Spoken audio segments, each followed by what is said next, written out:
So today we're going to be talking about how to add your green screen effect into your Filmora videos.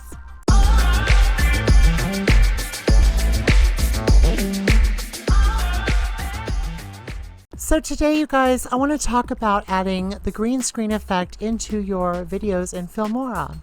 So I'm going to go ahead and I'm going to take this beautiful picture of a forest and I'm going to bring it down into a track. And I'm going to stretch that out just a little bit. Now I do have some green screens. I have one that's a butterfly and one that is rose petals. So I'm going to go ahead and I'm going to drag the butterfly effect and bring that down into the track as an overlay. And I'm going to match to media, even though there is no media with it. And then, as you can see,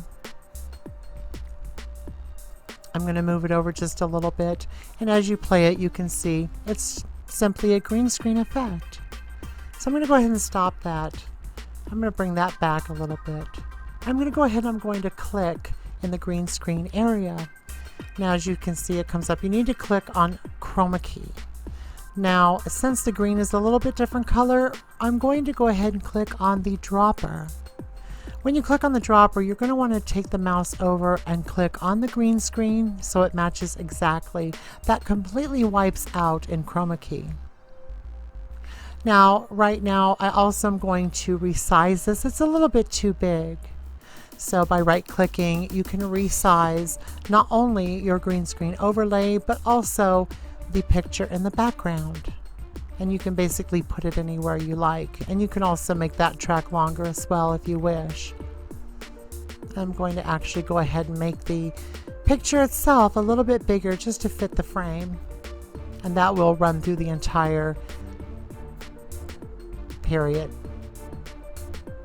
Now, as you go ahead and play it, you can see how the green screen overlay works. And it's simply beautiful. And you can also adjust colors and everything like that later on. And that's just one effect. Now we're going to go ahead and we're going to cut that out of there. We're going to go ahead and we're going to do it again. Now I'm going to take the rose petals. I'm going to bring that down just like the last time. I'm going to lay that track down. I'm going to go ahead and match to media. Now I'm going to go ahead and I'm going to click on that green and chroma key again. And you can see you can pick any color that's your background for chroma key. But we're going to go ahead and do the dropper again just to be on the safe side. Then when I go ahead and do that, as you can see when I hit play, you can see the rose petals are falling just beautifully. And it just works wonderful. It's a very simple little tutorial.